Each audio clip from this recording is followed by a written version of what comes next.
Senhor presidente, também deputado Ed Thomas, deputado Castelo Branco, telespectador da TV Assembleia. Senhor presidente, primeiro me associar ao que disse Vossa Excelência em relação à perversidade do PL 529. As perversidades que são tantas, que a gente não consegue dar conta de apresentá-las num único pronunciamento de 10 minutos ou de 5 minutos, né? Tanto é que nós estamos utilizando a tribuna em vários momentos para elencar, para apresentar as contradições perversas desse projeto que vai desmontar a prestação de serviços públicos no estado de São Paulo, que é o PL 529, que o governo tenta aprovar de qualquer jeito. Eu estive agora na Comissão de Constituição e Justiça e nós fizemos ali um trabalho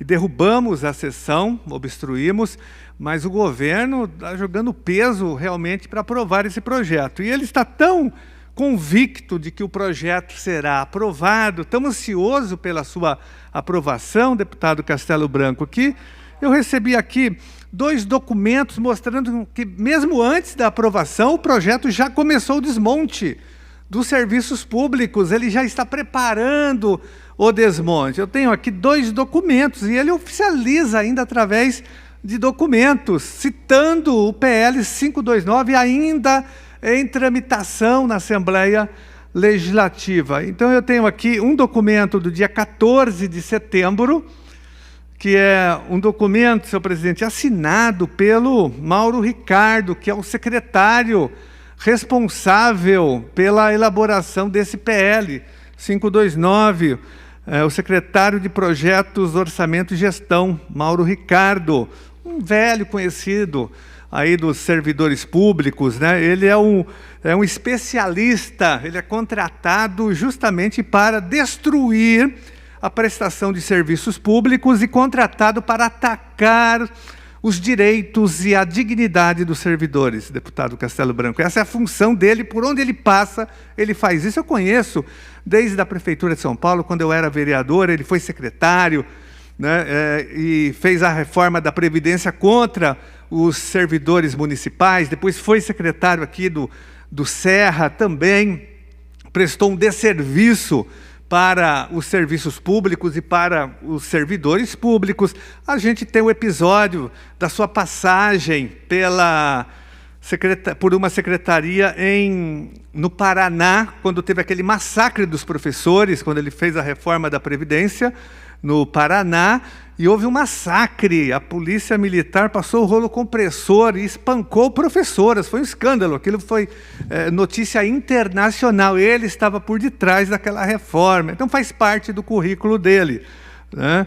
Mas o documento, senhor presidente, assinado por ele, diz o seguinte: considerando a tramitação na LESP aqui, do projeto 529, que estabelece medidas voltadas ao ajuste fiscal e ao equilíbrio das contas públicas e dá outras providências correlatas, aí, né, ele vai solicitar o quê? Né?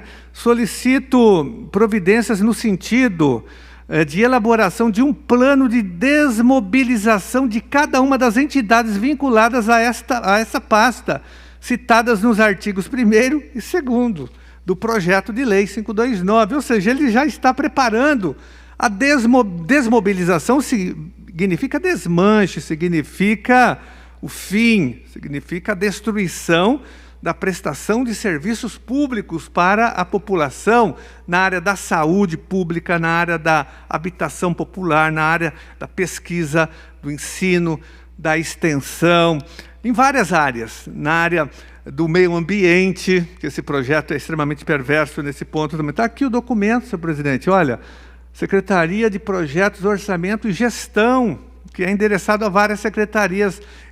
O projeto nem foi aprovado e o secretário já começa a pedir para que já haja desmobilização, ou seja, o desmonte.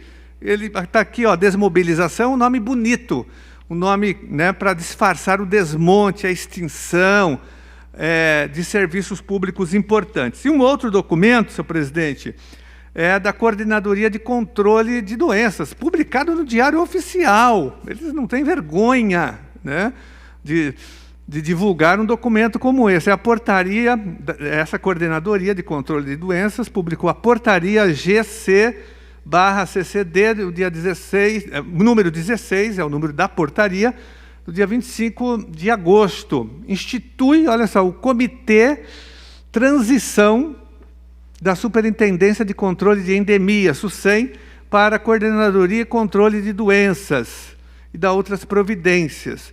A mesma coisa, a publicação do projeto de lei 529, o qual estabelece medidas voltadas ao ajuste fiscal e ao equilíbrio de contas públicas, também preparando a desmobilização, senhor presidente, da SUSEM, que é um órgão importante da área da saúde pública, do SUS, de combate às endemias do estado de São Paulo. É inacreditável que no meio da maior pandemia do século, de uma pandemia que já ceifou quase a vida de quase 140 mil pessoas no Brasil e mais de 33 mil pessoas no estado de São Paulo, o governador apresente um projeto de lei extinguindo uma superintendência de combate às endemias. É inacreditável que isso esteja acontecendo, mas está aqui, olha. E o projeto nem foi aprovado. São 2 documentos oficiais já preparando o desmonte, a extinção de serviços públicos para a população que mais precisa do Estado, principalmente agora, nesse momento de pandemia. O mundo inteiro está dizendo mais Estado. O governador Dória está dizendo menos Estado, né? Mais mercado, mais mão invisível do mercado para os empresários, para o lucro dos empresários, porque ele vai entregar todas essas entidades para o mercado. Nós sabemos como que funciona, qual é a lógica do PSDB em São Paulo, a velha lógica, né, de dilapidar o patrimônio público, de sucatear, para depois terceirizar, privatizar e entregar para o capital privado. É isso que vem acontecendo. Então, senhor presidente, eu queria fazer esse registro gravíssimo de que o governo nem está esperando a aprovação do 529, ele já está ligando o rolo compressor para o desmonte dos serviços públicos do Estado de São Paulo. Quero ainda, senhor presidente, no pouco tempo ainda que me resta, dizer o seguinte: nós temos aqui uma notícia gravíssima em relação a essa tentativa genocida do governo, de governos, de tentarem reabrir as escolas. Não é a volta às aulas, porque os professores estão trabalhando e trabalhando muito na educação à distância, no trabalho remoto, estão trabalhando, eu digo, em dobro do que trabalhavam anteriormente. A questão, senhor presidente, é que nós não temos condições de voltar.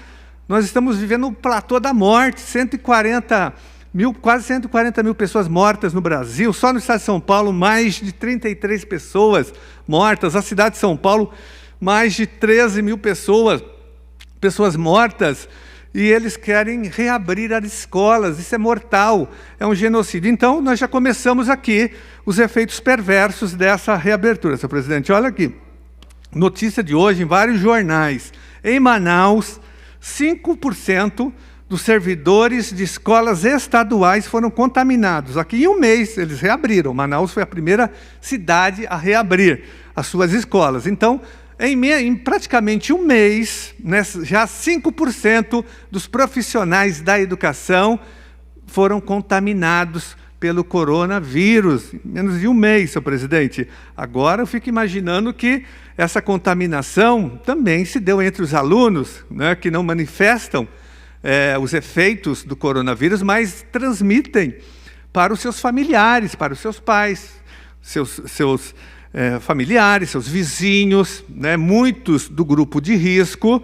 Então, isso mostra claramente que reabrir as escolas, agora como determina essa criminosa Resolução 61, é um verdadeiro absurdo. Eu apresentei já um PDL, um projeto de decreto legislativo para revogar, para anular essa resolução, senhor presidente. A volta às aulas só pode acontecer no ano que vem, com testagem em massa, com vacinação, com condições sanitárias seguras, com uma reforma de todas as escolas estaduais e públicas, para que haja arejamento, ventilação e condições adequadas.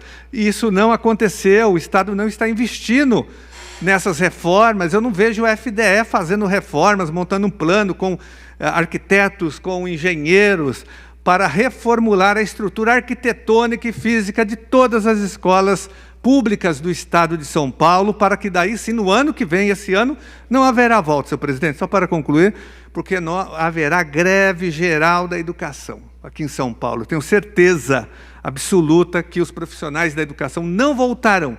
Todas as entidades representativas são contra os profissionais da educação, a comunidade escolar é contra, os pais são contra, os profissionais da educação como um todo. Não é possível a volta às aulas no ano de 2020, por isso que haverá greve geral e haverá desobediência civil em defesa da vida, que é o maior bem que todos nós temos. Então, em defesa da vida, nós não voltaremos, senhor presidente. Os profissionais da educação não reabrirão as escolas, porque a vida vale mais do que o ano letivo, do que a resolução, do que o poder econômico das escolas particulares, da Fiesp, da associação comercial. Nós não vamos ceder, não vamos nos curvar aos interesses econômicos desses grupos que eu citei. Muito obrigado, senhor presidente.